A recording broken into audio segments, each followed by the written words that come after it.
Good morning friends. ગઈકાલનું lecture જે હતું એ લેક્ચર ઘણા બધા વિદ્યાર્થીઓએ જોયું.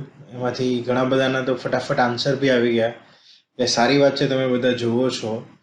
ગઈકાલના લેક્ચરની જ ફટાફટ આપણે રિવિઝનની વાત કરીએ. આપણે જે મૂળભૂત જે વસ્તુ શીખા રિવિઝનમાં એ જ જોઈએ. તો ગઈકાલે આપણે આવું કંઈક પ્રમેય શીખા જેને આપણે અંકગણિતના મૂળભૂત પ્રમેય તરીકે લીધું હતું કે દરેક વિભાજ્ય સંખ્યાને તેના અવયવોના ક્રમને અવગણીને અવિભાજ્ય સંખ્યાઓના ગુણાકાર તરીકે અનન્ય રીતે લખી શકાય. આવું જ કંઈક કાલનું ઉદાહરણ આપણું હતું. ફરીથી એકવાર ફટાફટ રિવાઇઝ કરીએ. 250 હતા તો 250 ને આપણે 2 × 5³ આપણે લખ્યા હતા. દરેક વિભાજ્ય સંખ્યાને તેના અવયવોના ક્રમને અવગણીને મતલબ કે કોઈને આવી ઈચ્છા થઈ કે સર મારે 5² × 2 × 5 લખવા છે, તો બી વાંધો નહીં, તો બી ચાલે. બરાબર. એટલે અવયવોનો ક્રમ જો અવગણીએ તો અવિભાજ્ય સંખ્યાઓના ગુણાકાર તરીકે અનન્ય રીતે લખી શકાય. અનન્ય રીતે મતલબ 2 × 5³ મતલબ 2 × 5 × 5 આ જે ગુણાકાર છે એનો આન્સર હંમેશા 250 આવે. આનો કહેવાનો મતલબ એવો છે. આની મદદથી આપણે કાલે એ પણ જોયું કે કોઈ પણ સંખ્યા અવિભાજ્ય છે કે નહીં એ પણ નક્કી કરી શકાય. બરાબર. આની મદદથી બીજા ઘણા બધા ઉપયોગો છે અંકગણિતના મૂળભૂત પ્રમેય. એમાંથી જે ટેક્સ્ટ બુકમાં આપેલા છે આપણને ઉપયોગો, એની મહદઅંશે આપણે એની જ ચર્ચા કરીએ. બરાબર. બાકી ઘણા બધા ઉપયોગો છે જે આપણે ટેક્સ્ટ બુકના સ્કોપની બહાર છે, એની બહુ આપણે ચર્ચા નહીં કરીએ. પણ અંકગણિતનું મૂળભૂત પ્રમેય છે, આની બી તમે અગર ઇન્ટરનેટ ઉપર સર્ચ કરો તો આની બી સાબિતી છે. આપણા ટેક્સ્ટ બુકમાં નથી. અંકગણિતનું મૂળભૂત પ્રમેય મતલબ કે દરેક વિભાજ્ય સંખ્યાને અવિભાજ્ય સંખ્યાના ગુણાકાર તરીકે અનન્ય રીતે લખી શકાય. આની સાબિતી છે. સૌપ્રથમ સાબિતી છે ને કાર્લ ગોસ નામના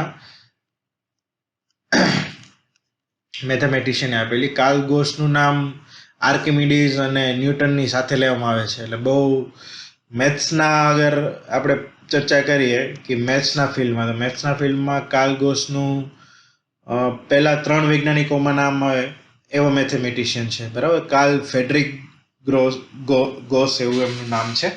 ટેક્સ્ટ બુકમાં એમના વિશે થોડી ઘણી માહિતી બી આપી છે અને કઈ બુકમાં આ મૂળભૂત પ્રમેયનો સિદ્ધાંત એને આપેલો હતો અને એ બધી.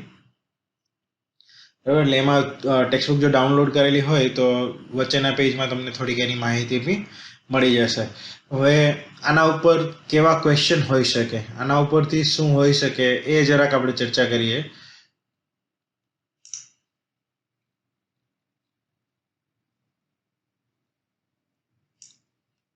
તો પાંચમું ઉદાહરણ અહીંયા આપેલું છે આપણને.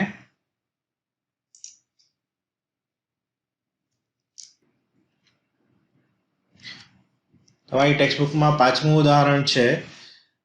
કોઈ ધન પૂર્ણાંક n માટે 4n નો છેલ્લો અંક 0 હશે કે નહીં તે નક્કી કરો. એટલે 4n એવી કોઈ સંખ્યા છે જ્યાં n ધન પૂર્ણાંક છે. ધન પૂર્ણાંક મતલબ n ની કિંમત શું છે કે 1, 2, 3 વગેરેમાંથી કોઈ પણ છે. તો 4n નો છેલ્લો અંક કોઈ પણ સંખ્યાનો છેલ્લો અંક 0. છેલ્લો અંક મતલબ એકમનો અંક 0 ક્યારે આવશે? અહીંયા એકમનો અંક 0 હોય, માની લો કે નાનામાં નાની સંખ્યા એવી લઈએ તો 10. તો 10 નો એકમનો અંક 0 હોય કે 20 કે 30 કે પછી 120 લઈએ તો આ બધામાં કંઈક વસ્તુ કોમન છે. એના અવયવોમાં કંઈક વસ્તુ કોમન છે. આના અવયવ પાડું તો 2 × 5 હશે. આના અવયવ શું થશે? 2 × 5 થશે. 30 ના અવયવ શું થશે? 2 × 3 × 5 થશે, વગેરે વગેરે. સો તમે આમ જોતા જાઓ તો 10 ના અવયવ, 20 ના અવયવ, 30 ના અવયવમાં બે વસ્તુ હંમેશા કોમન રહી છે. મિનિમમ એક વખત 2 હોય અને મિનિમમ એક વખત 5 હોય. તમે 100 ના અવયવ લો તો એમાં આવું થાય 2 × 2 4 5 into 5 25 मतलब 100 માં 2 વખત 2 આવ્યા 2 વખત 5 આવ્યા પણ મિનિમમ એક વખત 2 અને મિનિમમ એક વખત 5 આવું થાય તો 4n ના હું અવયવ પાડું અને જો એના અવયવમાં ઓછામાં ઓછો એક 2 અને ઓછામાં ઓછો એક 5 આવે તો અને તો જ 4n નો છેલ્લો અંક શૂન્ય હશે અધરવાઇઝ નહીં રાઈટ સો તો 4n ના આપણે અવિભાજ્ય અવયવ પાડવાની કોશિશ કરીએ તો શું થાય તો ઘાત અને ઘાતકના નિયમ પ્રમાણે 4 ના રેસ ટુ n ભલે રહે 4 ના આપણે અવયવ પાડો તો 2 into 2 એટલે અહીંયા શું થશે 2 નો સ્ક્વેર એની n ઘાત એટલે 2 રેસ ટુ 2n मतलब अगर हूँ सामान्य रीते लखवानी कोशिश करूँ गुणाकारनी रीते तो आवुं कंईक थाय के 2 into 2 into 2 केटली वखत आवशे 2n वखत राइट 2n वखत આપણે આ ગુણાકાર કરીએ ત્યારે આપણને 4n મળે પણ 2n વખત ગુણાકાર કરો તો બધા જ 2 હશે યસ સો આથી આપ લખી શકાય કે અહીં 4n ના બધા જ અવિભાજ્ય અવયવોમાં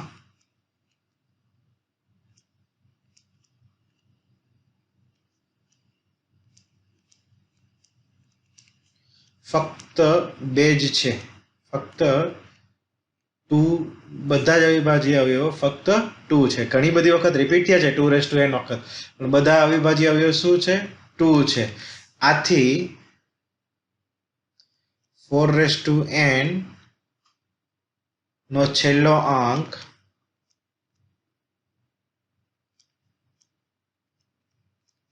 શૂન્ય હોઈ શકે નહીં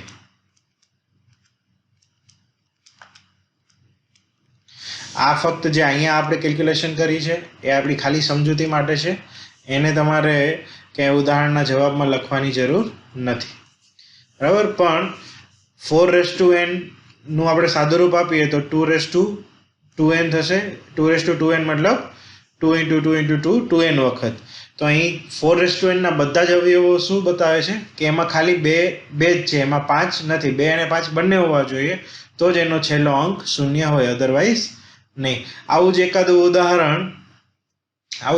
ઉદાહરણ તમારી ટેક્સ્ટબુકના સ્વાધ્યાયમાં પણ છે તો એ બી જોઈએ સ્વાધ્યાય 1.2 નો ક્વેશ્ચન નંબર 5 છે કે કોઈ પ્રાકૃતિક સંખ્યા n માટે ધન પૂર્ણાંકને બદલે પ્રાકૃતિક સંખ્યા કીધી એ બંને એક જ થશે પ્રાકૃતિક સંખ્યા n માટે 6n નો અંતિમ અંક શૂન્ય છે કે નહીં તે ચકાસો ફરીથી 6n નો અંતિમ અંક શૂન્ય થવા માટે આપણી શું શરત હોવી જોઈએ 6n નો અંતિમ અંક શૂન્ય થવા માટે એના અવયવોમાં ઓછામાં ઓછો 1 2 અને ઓછામાં ઓછો એક વખત 5 રિપીટ થવો જોઈએ તો આના અવિભાજ્ય અવયવ આપણે પાડવાની કોશિશ કરીએ તો 6n બરાબર શું લખી શકું 2 into 3n मतलब શું થશે 2n into 3n એને આપણે આગળના પ્રશ્નમાં જોયું એમ લખવાની જરૂર નથી કે 2 into 2 into 2 n વખત into 3 into 3 into 3 n વખત પણ અહીંયા સમજાઈ જ જાય બરાબર આથી શું કહી શકાય આથી કહી શકાય કે અહીં 6n ના અવિભાજ્ય અવયવોમાં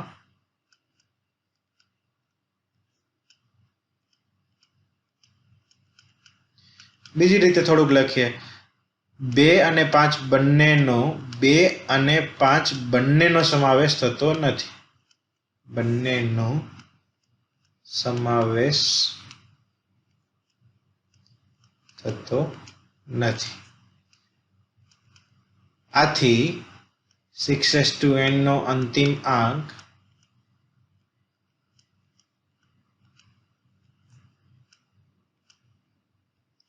શૂન્ય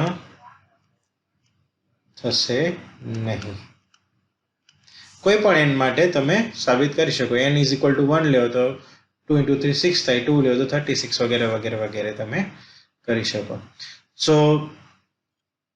આપણો જે અંકગણિતનો મૂળભૂત પ્રમેય છે એનો એક તો આ ઉપયોગ થયો બીજો ઉપયોગ તમે અગાઉ કરી બી ચૂક્યા છો. બીજો ઉપયોગ શા માટે થાય છે? તો કે લસા અને ગુસા શોધવા માટે.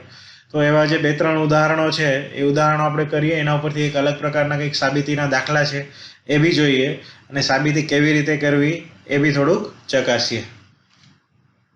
તો ઉદાહરણ 6 કંઈક આવું છે કે અવિભાજ્ય અવયવીકરણ પદ્ધતિથી 6 અને 20નો ગુસા અને લસા શોધો. તો આપણે ગુસા અને લસાને આપણે કંઈક નામ બી આપ્યા હતા. શું નામ હતા? LCM અને HCF. એક થોડુંક રિવિઝન કરી લઈએ. ગુસા થોડુંક ઇંગ્લિશ બી સાથે સાથે આપણું સારું થતું જાય એટલા માટે. ગુસા એનું ફૂલ ફોર્મ શું છે? ગુરુત્તમ સામાન્ય અવયવ. આ ખાલી યાદ રાખવા માટે છે. એટલે આને ગુરુત્તમ એટલે હાઈએસ્ટ કોમન COMMON ફેક્ટર એટલે કે HCF બી કહેવાય. હું ક્યારેક HCF શબ્દ વાપરું તો એનો મતલબ ગુસાઅ છે. અને લસા માટે લસા આપણે કોને કહીએ છીએ? લઘુત્તમ સામાન્ય અવયવી. એને લીસ્ટ કોમન મલ્ટીપલ એટલે કે LCM કહેવાય. આ શબ્દો બંને યાદ રાખજો. HCF એટલે ગુસા, હાઈએસ્ટ કોમન ફેક્ટર, અને LCM એટલે લીસ્ટ કોમન મલ્ટીપલ એટલે કે લસા. બરાબર. આને હું જવા દઉં છું, એને કંઈ આપણે આમ ઉપયોગ કરવાની જરૂર નથી. પણ આપણને એવું કીધું છે કે અવિભાજ્ય અવયવીકરણ પદ્ધતિથી 6 અને 20નો ગુસા અને લસા શોધો. આમાં ગુસા અને લસાની સાથે સાથે એક નવી વાત બી આપણે શીખવાની છે. બરાબર. એક અત્યાર સુધી આપણે જે કરતા આવ્યા છીએ એનાથી બી એક નવી મેથડ છે. 6 અને 20નો 6નો માની લો કે અવિભાજ્ય અવયવ તમારે શોધવો હોય, પહેલા 20 મોટી સંખ્યા છે તો 20નો લઈએ. તો કે 20નો અવિભાજ્ય અવયવ શોધવો હોય તો અહીંયા અવયવીકરણ વૃક્ષ અથવા તો ફેક્ટરાઇઝેશન ટ્રી એવો શબ્દ વાપરે છે. આપણે શું કરવાનું? તો કે એકને બોક્સ બનાવી અને એના 2 ફાટા પાડવાના. આનો એક અવયવ આપણને ખબર છે કે 2 છે, તો બીજો અવયવ શું થશે? 10. જનરલી ડાબી બાજુ જે સંખ્યા છે એ અવિભાજ્ય રાખવાની એટલે આપણી ભૂલ ના પડે. 10ના 2 અવયવ પાડવા હોય તો શું થશે? 2 અને 5. અહીંયા બંને અવિભાજ્ય આવી જાય એટલે અટકી જવાનું. તો 20 બરાબર હું આવું લખી શકું 2 × 2 2 સ્ક્વેર × 5. અને 6 માટે અગર હું ફેક્ટર ટ્રી બનાવું તો 6 માટે આવું કંઈક બનશે 2 અને 3. તો 6 = 2 × 3. હવે ગુરુત્તમ સામાન્ય અવયવ ફરીથી કાલે આપણે જોયું તો ગુરુત્તમ સામાન્ય અવયવ એટલે શું? કે બંનેમાં કોમન હોય, બંનેમાં હોય એવા અવયવો લખવાના. બંનેમાં હોય એવા અવયવ ખાલી એક જ છે, અને એમાં એની ઓછામાં ઓછી ઘાત લખવાની. ઓછામાં ઓછી ઘાત એટલે 2ની ઓછામાં ઓછી ઘાત એટલે શું થશે? 1. એટલે આનો ગુસા અથવા તો HCF શું થશે? 2. લસા લઘુત્તમ સામાન્ય અવયવી. લઘુત્તમ સામાન્ય અવયવી તમને ખબર છે શું કરતા હતા? તો કે જેટલા પણ અલગ અલગ અવયવ હોય, અહીંયા જો અલગ અલગ અવયવ કોઈ પણ ક્રમમાં હું લખી શકું. એક તો 2 છે, એક અલગ અવયવ 5 છે અને એક અલગ અવયવ 3 છે. એમાં બધાની મેક્સિમમ ઘાત લેવાની. 2ની મેક્સિમમ ઘાત આ બંનેમાં કઈ છે? 2.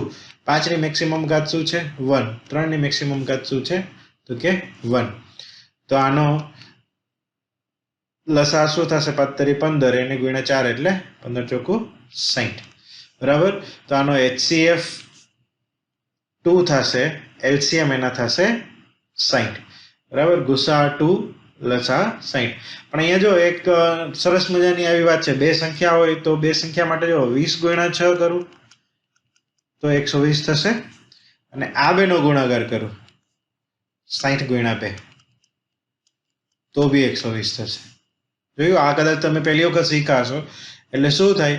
તો કે બંને સંખ્યાઓનો ગુણાકાર આપેલી બે સંખ્યા માટે આ લાગુ પડે, બંને સંખ્યાનો ગુણાકાર બરાબર એનો ગુસા એને ગુણ્યા લસા.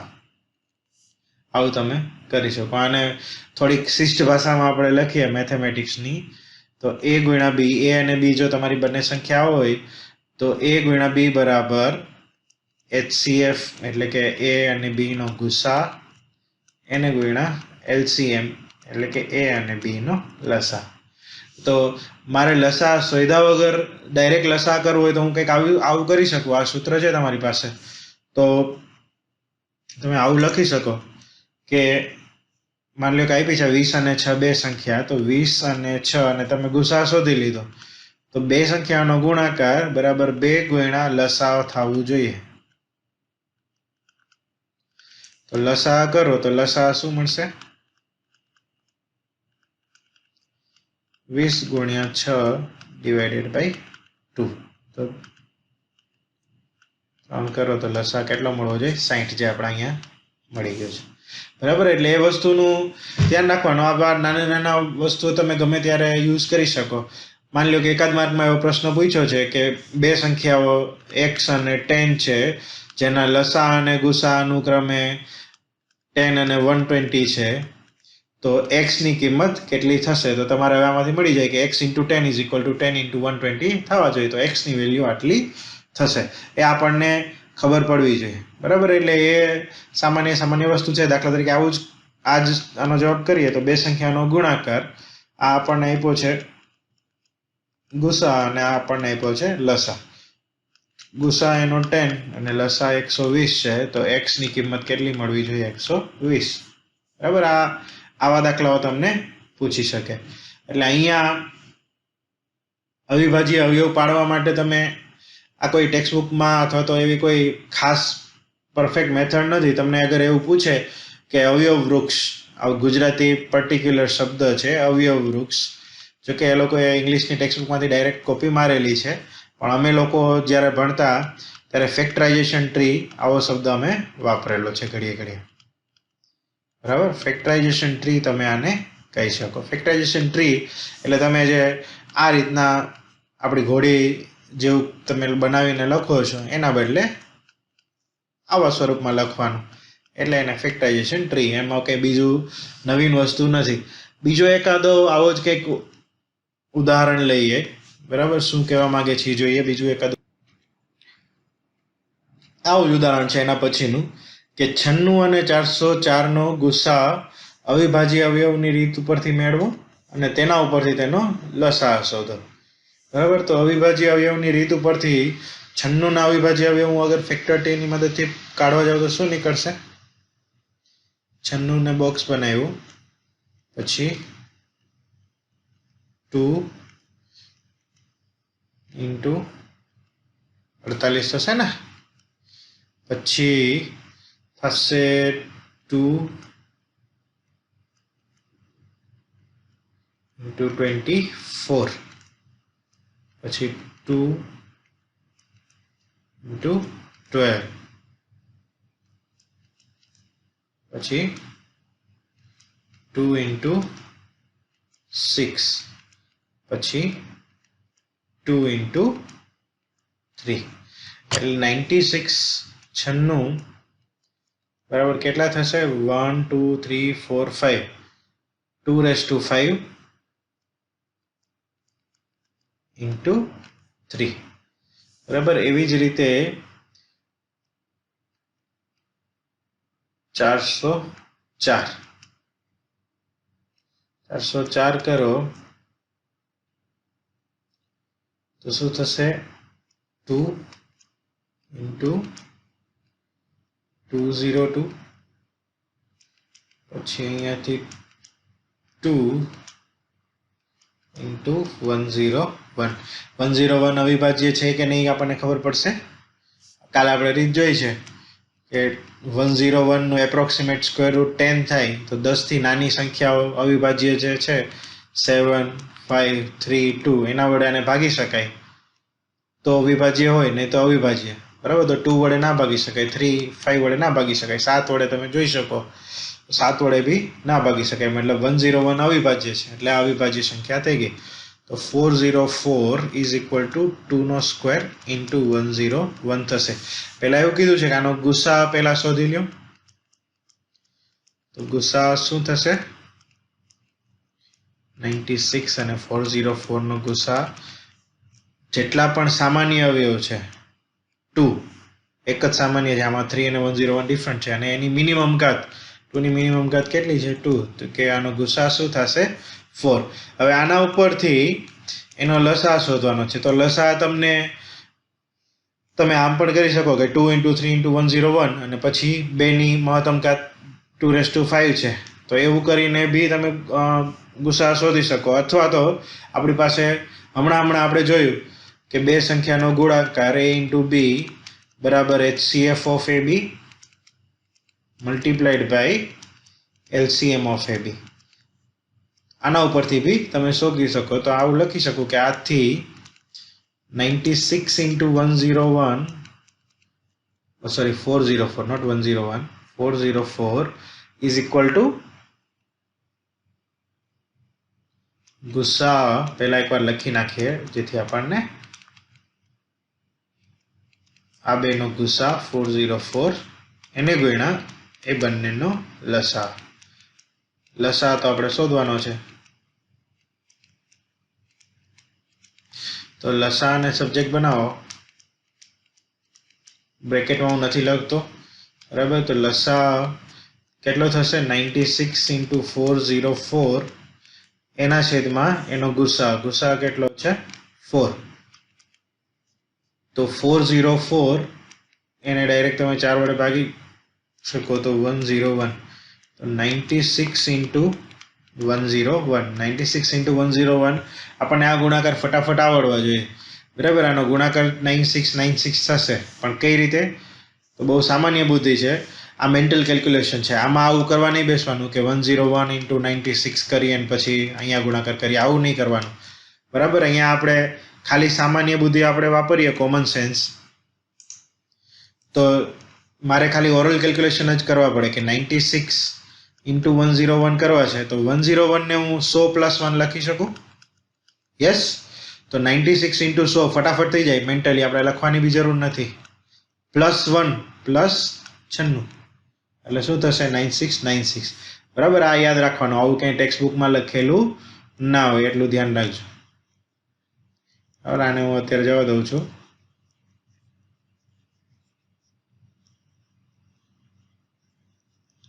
બરાબર. તો આવી રીતે આવા ઘણા બધા તમે સમ્સ કરી શકો. થોડાક તમને તમારી પ્રેક્ટિસ માટેના અહીંયા સમ્સ આ પછીની સ્લાઇડમાં મૂકું છું. થોડી વાર વિડીયો પોઝ કરી અને પછી એ સમ્સ ક્યાંક લખી લેજો, અને પછી એના હોમવર્ક બુકમાં આપણે લખવાના છે. બરાબર. એટલે આ બંને ક્વેશ્ચન્સ છે એ તમારે લખવાના છે. ક્વેશ્ચન હું સોલ્વ અત્યારે નહીં કરાવ. અવિભાજ્ય અવયવોના ગુણાકાર સ્વરૂપે પહેલા તો અમને દર્શાવવાનું છે ફેક્ટરડ્રી, અથવા તો તમને ગમે એ મેથડની મદદથી. અને જો ગુસા 9 આપેલો હોય તો લસા શોધવાનો. કેનો ગુસા આપેલો છે? 306 અને 657, એટલે ડાયરેક્ટ આપણને મળી જશે. પણ આમાં જ એક એવા પ્રકારના ક્વેશ્ચન છે કે આ જે સંબંધ છે કે ગુસા × લસા બરાબર બે સંખ્યાનો ગુણાકાર, તો એ સાબિત કરો, રાઈટ. કે સાબિત કરો કે આ બે સંખ્યા માટે એ સાચું છે કે નહીં. તો એ કેવી રીતના લખવું, સાબિત તો બહુ સહેલી છે, પણ કેવી રીતના લખવું એ આપણે જોઈએ એકાદું ઉદાહરણ. તો સ્વાધ્યાયમાં છે ને આવો કંઈક પ્રશ્ન છે, બીજો પ્રશ્ન 1.2 નો, કે નીચે આપેલ પૂર્ણાંક જોડીના ગુસા અને લસા શોધો અને ગુસા ગુણ્યા લસા બરાબર બંને પૂર્ણાંકોનો ગુણાકાર થાય તેમ ચકાસો. એટલે જો અહીંયા હવે થોડી કદાચ 9મા ધોરણમાં આવી બી ગઈ હશે અને વાત થઈ હોય તો બી ભલે, ના હોય તો થઈ હોય તો બી ભલે, પણ ધ્યાન રાખો કે આવું કંઈક ચકાસવાનું કીધું છે તમને કે ડાબી બાજુ કંઈક રકમ આપેલી છે અને જમણી બાજુ કંઈક તમને રકમ આપેલી છે કે ગુસા × લસા એટલે તમારી ડાબી બાજુ છે, અને જમણી બાજુ તમને એવું કીધું છે કે બંને પૂર્ણાંકોનો ગુણાકાર. તો તમારે મેથ્સમાં જનરલ બધા ચેપ્ટરમાં લાગુ પડે. તો મેથ્સમાં તમારે જ્યારે પણ ડાબી બાજુથી જમણી બાજુ, ડાબી બાજુ બરાબર જમણી બાજુ સાબિત કરવું છે, તો 3 રીતે તમે સાબિત કરી શકો. એક તો પહેલી રીત છે કે તમે ડાબી બાજુ 16 લખીએ તો લઈ 16 અને એનું એટલે સાદું શું રૂપ આપો. થશે?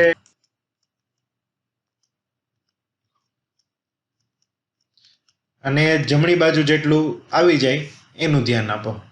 અથવા તો બીજી રીત એવી છે કે તમે પહેલા જમણી બાજુને લઈ લો અને એનું સાદું રૂપ આપો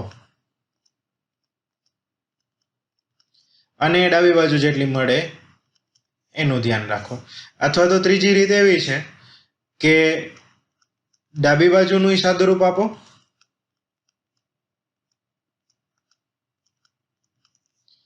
જમણી બાજુનું સાદું રૂપ આપો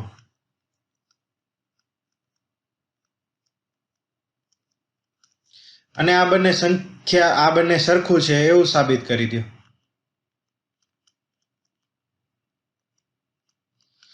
તો બી આ તમારો ડાબી બાજુ બરાબર જમણી બાજુનો સવાલ સાચો પડે.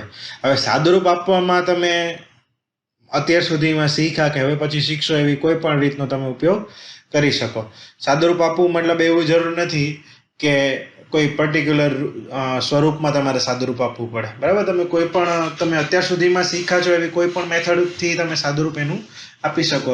થોડીક સંખ્યાને આગળ પાછળ ગોઠવીને પણ તમે એને ડાબી બાજુ બરાબર જમણી બાજુ એવું અરેન્જમેન્ટ કરી શકો. આપણે એકાદ બે રીતે આનું સાદુરૂપ આપવાનો પ્રયત્ન કરીએ પછી જોઈએ શું ખરેખર સાચું છે કે નહીં.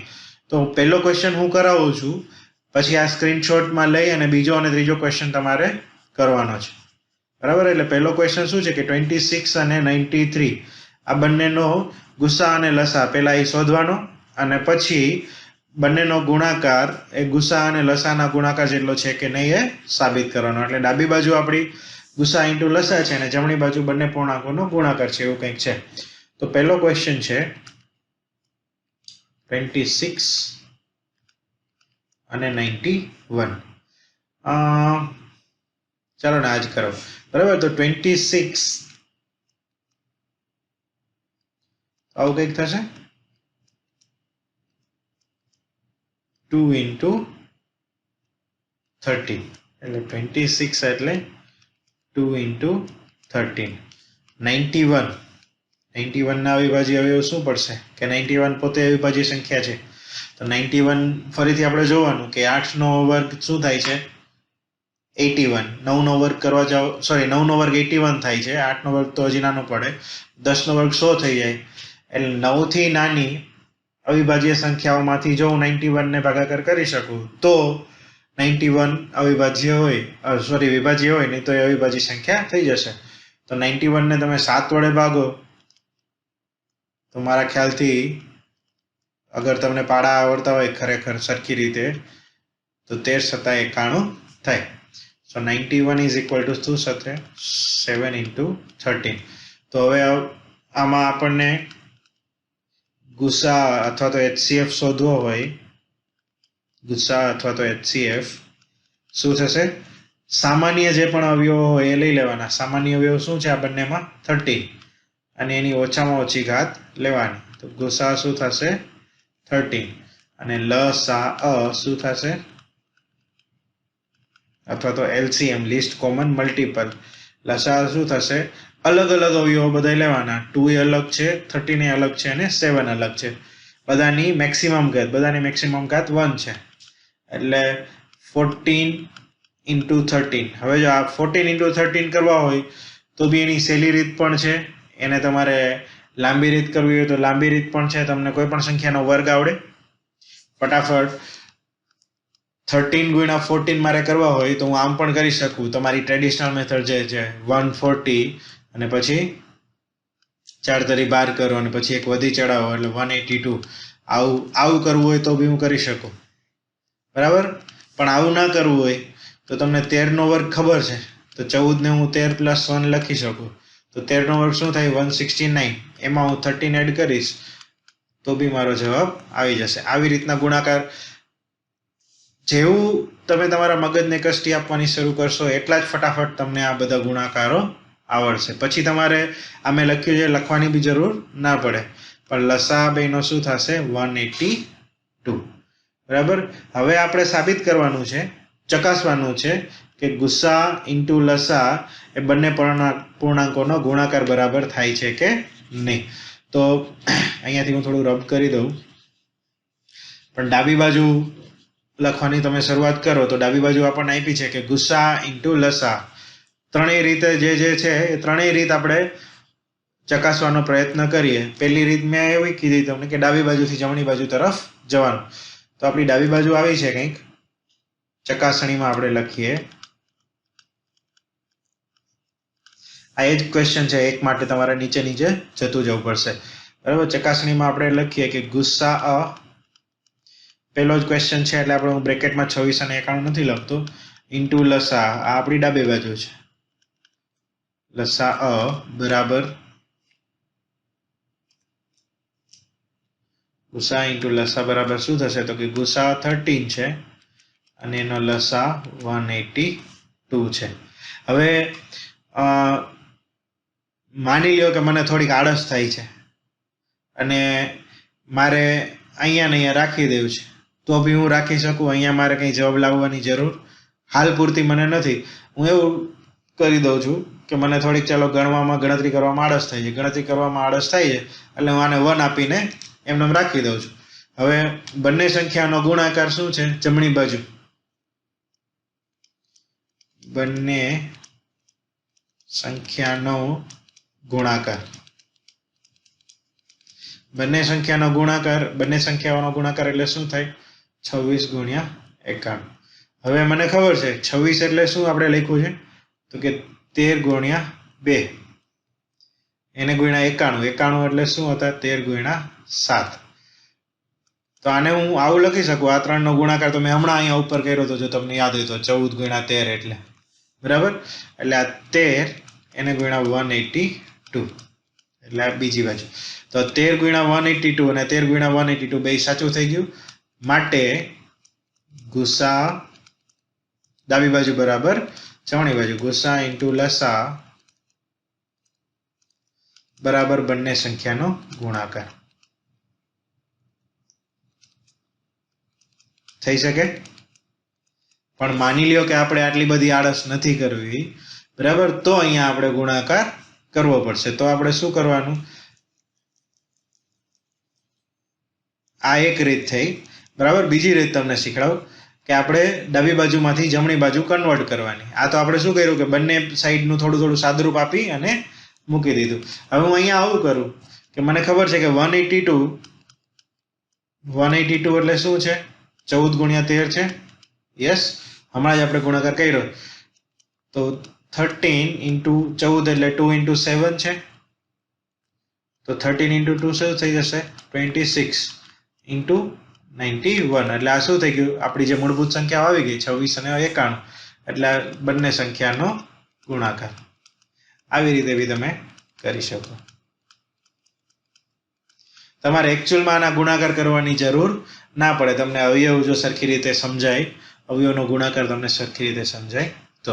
એટલે આ બંને પ્રશ્નો હું તમારા માટે જોડું છું.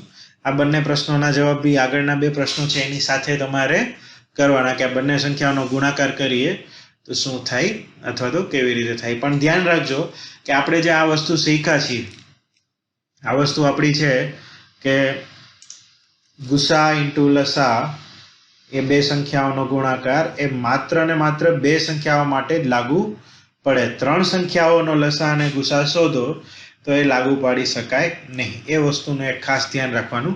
આમાં એકાદ બે ક્વેશ્ચન એવા બી છે કે ત્રણ સંખ્યાઓનો લસા અને ગુસા શોધવો હોય તો શું કરવું, તો એવો એકાદો ક્વેશ્ચન લઈએ, બરાબર, અને એ તમને સમજાવું કે એનો ગુસા અને લસા કેવી રીતના શોધવાનો. તમને આ શીખી ગયા છો એટલે તમે થોડું ફટાફટ આમાં જઈ શકો, એમાં કોઈ ઇસ્યુ નથી. તો એકાદો એવું ઉદાહરણ બી હમણાં લઈ લઈએ. આ ઉદાહરણ આપ્યું છે કે પૂર્ણાંકોના અવિભાજ્ય અવયવની રીતે ગુસા અને લસા શોધો. તો કોઈ બી સંખ્યા લઈ શકો, ત્રણેય નાની નાની છે. સપોઝ પહેલું જ ઉદાહરણ લઈએ કે 12, 15 અને 21 નો ગુસા અને લસા શોધવાનો છે. તો આપણે તમને જો યાદ હોય તો આપણે યુક્લિડનું ભાગ પ્રવિધિ શીખતા હતા ત્યારે મેં એવું કીધું હતું કે કોઈ પણ બે સંખ્યાનો ગુસા તમે શોધી લ્યો, પછી એ જ ગુસાને આપણે બીજી સંખ્યા સાથે બીજી સંખ્યાનો ગુસા શોધીએ ત્રીજી સંખ્યાની સાથે, તો ત્રણેય સંખ્યાનો આપણને ગુસા મળવો જોઈએ. દાખલા તરીકે પહેલા આપણે 12 અને 15 નો ગુસા શોધી લઈએ અને એ ગુસા અને 21 એ બંનેનો ગુસા શોધીએ તો બી આપણને આ ત્રણેય સંખ્યાનો ગુસા સાથે મળી જાય. અને અથવા તો તમને કોઈ અલગ અલગ રીતે કરવું હોય તો બી ભલે. બંને રીત આપણે જોઈએ. એનો ગુસા શોધવા માટે, લસા શોધવા માટે તો આપણી પાસે એક રીત છે, બરાબર. તો 12 તો નાની સંખ્યા છે એટલે હું ડાયરેક્ટ એના ફેક્ટર્સ લખું છું. 12 એટલે શું થશે? 4 × 3, 2 × 2 × 3. 15 એટલે શું થશે? 3 × 5. અને 21 એટલે શું થશે? 3 × 7. એટલે માની લ્યો કે હું પહેલા આ બંનેનો ગુસા શોધું. તમારે ખાલી અત્યારે સમજી લેવાનું છે, લખવાની જરૂર નથી. ગુસા 12 અને 15 નો ગુસા શું થશે? ગુરુત્તમ સામાન્ય અવયવ તો કે બંનેમાં કોમન હોય એવા ફેક્ટર્સ અને એની મિનિમમ ઘાત 3 નો 1 એટલે શું થશે? 3. હવે 3 અને 21 નો ગુસા શોધું. of 3 and 21 તો શું થશે? તો બી 3 થશે, કેમ કે બંનેમાં 3 એક જ કોમન છે. તો આ બંનેનો ગુસા આથી આવું હું લખી શકું કે આ ત્રણેય 12, 15 અને 21 એનો ગુરુત્તમ સામાન્ય અવયવ 3 થશે, બરાબર. સોરી, કદાચ તમારે આવી રીતે નથી લખવું અને ત્રણેયને એક સાથે કરવું છે તો આપણી જે ગુસાની મૂળભૂત વ્યાખ્યા છે એને ધ્યાનમાં રાખવાની. ગુસા એટલે શું થવું જોઈએ? તો કે ત્રણેય આંકડાઓના અવિભાજ્ય અવયવોમાં જે પણ અવિભાજ્ય અવયવ કોમન આવતો હોય એ લઈ લેવાનો. 12, 15, 21 કોમન શું છે ત્રણેયમાં?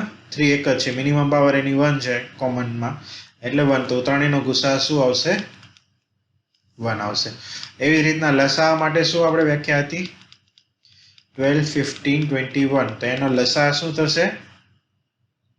અલગ અલગ અવયવ પહેલા લેવાના, 2, 3, 5 અને 7. હવે બધા અવયવોની મેક્સિમમ ઘાત, તો 2 ની મેક્સિમમ ઘાત 2 છે, બાકી અવયવોની મેક્સિમમ ઘાત ત્રણેય અલગ અલગ સંખ્યાઓમાં 1, 1, 1 છે.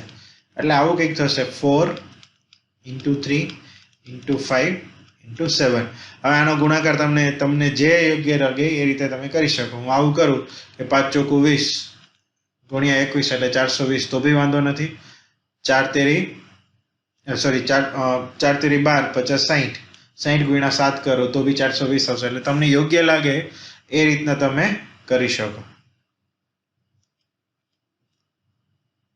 12, 50, 60, 6, 42 એટલે 420. એટલે આ ત્રણેય સંખ્યા, હવે જો તમે આ બંનેનો ગુણાકાર કરો તો આ ત્રણેય સંખ્યાનો ગુણાકાર આવે એવું જરૂરી નથી. એટલે ધ્યાન રાખવાનું કે આપણી જે અગાઉ શીખ્યા છે a × b = HCF of AB × LCM of AB એ ખાલી ને ખાલી બે આંકની સંખ્યાઓ માટે કામ આવશે. સો ફરીથી આ વચ્ચેની સ્લાઇડમાં વચ્ચેના બે સમ છે એ બી પાછા તમારા હોમવર્કમાં છે. એટલે આજનું હોમવર્ક થોડુંક વધારે છે, પણ આગલા 2 દિવસમાં બહુ ઓછું હોમવર્ક હતું, એક પેજનું, એટલે એને કમ્પન્સેટ થઈ જાય એના માટે, બરાબર. હવે બીજો એક સરસ મજાનો પ્રશ્ન છે, એ પ્રશ્ન જોઈ લઈએ. પ્રશ્ન પૂરો થાય પછી આપણે આપણું ચેપ્ટર, આપણું લેક્ચર બી અહીંયા જ પૂરું કરીશું. સ્વાધ્યાય 1.2 નો ક્વેશ્ચન નંબર 6 કંઈક આવો છે કે સમજાવો કે 7 × 11 × 13 + 13 આ એક સંખ્યા છે. માની લો કે આપણે એને a કહીએ અને આ બીજી સંખ્યા છે.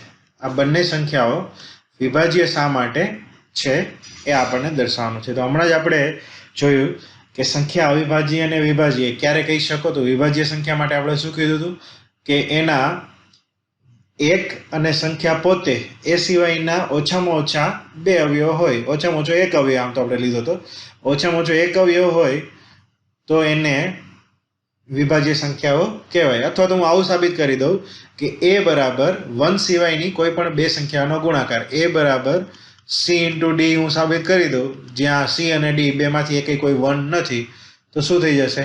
a છે એ ઓટોમેટિક વિભાજ્ય સંખ્યા થઈ જશે. તો આપણે એવું જ કંઈક સાબિત કરીશું કે આ સંખ્યા છે, પહેલી સંખ્યા આપણી સંખ્યા a ધારો કે a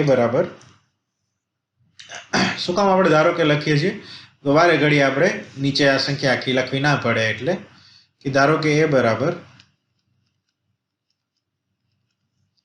7 into 11 into 13 plus 13. તો આને તમારે વિભાજ્ય છે એવું સાબિત કરવા માટે આની સંખ્યાને પહેલા તો એવું કરી શકો કે તમે સાદુરૂપ આપી અને નીચે ગોતો શું સંખ્યા છે, પછી એના ભાગ પાડો તો બી ચાલે, અથવા તો હું થોડી તમને શોર્ટકટ બતાવું, કોમન સેન્સ આપણે વાપરીએ.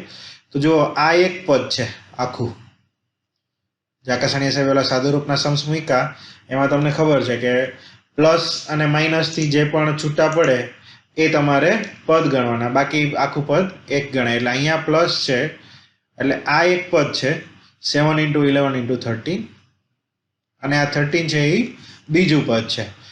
તો બે અલગ અલગ પદ હોય તો એમાંથી હું સામાન્ય કાઢવા હોય તો કાઢી શકું. તો આમાંથી હું સામાન્ય શું નીકળશે તો કે 13.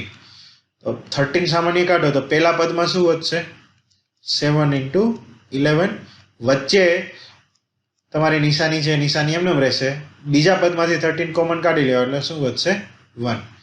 તો શું થશે 13 into 77 plus 1, તો 13 into 78. અથવા તો તમે બ્રેકેટ ના લખો હોય તો આવું લખી શકો, બ્રેકેટ લખો તો બી ચાલે. એટલો મતલબ શું થયો કે માટે a બરાબર 13 into 78. સો a માં ઓછામાં ઓછો એક એવો અવયવ છે જે 1 નથી, અને a પોતે પણ નથી, કેમ કે a તો બે સંખ્યાનો ગુણાકાર છે. આથી કહી શકાય, આથી a ને 13 અને 78 એમ બે અવયવ તો છે જ, બે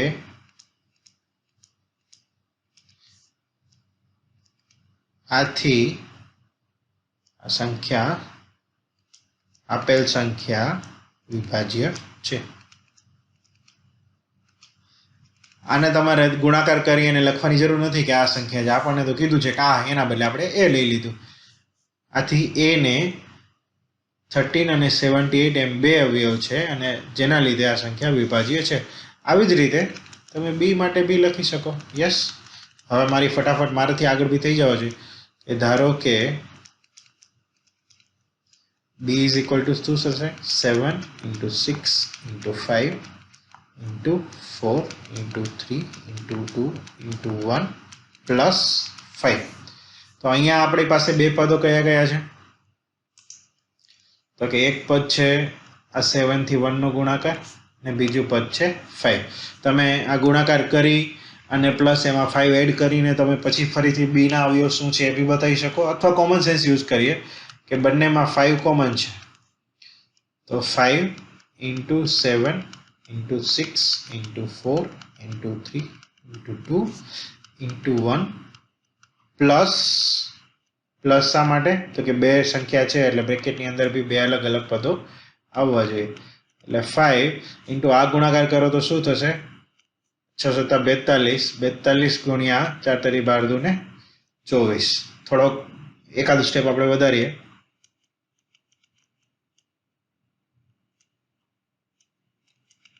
+1. 42 ગુણ્યા 24 હવે કેટલા થાય એ આપણે કરવાના રહ્યા. 42 ગુણ્યા 24 કરવા હોય તો તમે રફ વર્કમાં 42 ગુણ્યા 20 પ્લસ 42 ગુણ્યા 4 બી કરી શકો, અને ડાયરેક્ટ તમારે કરવા હોય રફ વર્કમાં તો બી કરી શકો. એટલે લગભગ કેટલા આવશે 24 × 48 અને 24 × 96 ને 400 એટલે 1008 આવવા જોઈએ. 1008 + 1 એટલે 5 into 1009. આપણે હવે લખવાની જરૂર નથી, આ ગુણાકાર 5045 છે અને વળી તમે બતાવો કે વિભાજ્ય છે. ડાયરેક્ટ લખી શકીએ કે અહીં આથી કે અહીં જે પણ લખવું હોય અહીં b ને 5 અને 1009 એમ બે અવયવ છે. કોઈ પણ સંખ્યાને 1 સિવાયના બે અવયવ હોય એટલે સંખ્યા હંમેશા વિભાજ્ય હોય. આથી આપેલ સંખ્યા અથવા તો આ સંખ્યા વિભાજ્ય છે. સમજાણ? આવા 2 માર્કમાં ક્વેશ્ચન તમને પૂછી શકે છે. ધ્યાન ખાલી એ જ રાખવાનું છે કે સાદુરૂપ તમે આપો ત્યારે પ્લસ અને માઇનસથી જે સેપરેટ થયેલ છે એ આખું એક અલગ પદ રહેશે. એની બાબતનું ધ્યાન આપવું. પછી કદાચ અહીંયા માઇનસ હોય તો અહીંયા માઇનસ આવે, અહીંયા માઇનસ આવે, અહીંયા માઇનસ આવે ને અહીંયા 107 આવશે. એમાં બીજો કંઈ ફરક ના પડે. બરાબર? તો આજના માટે આ ક્વેશ્ચન્સ આપણે અહીંયા સુધી જ રાખીએ.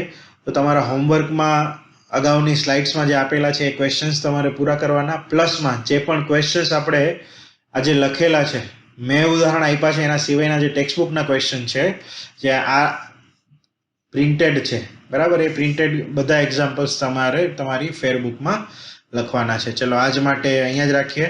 Thank you.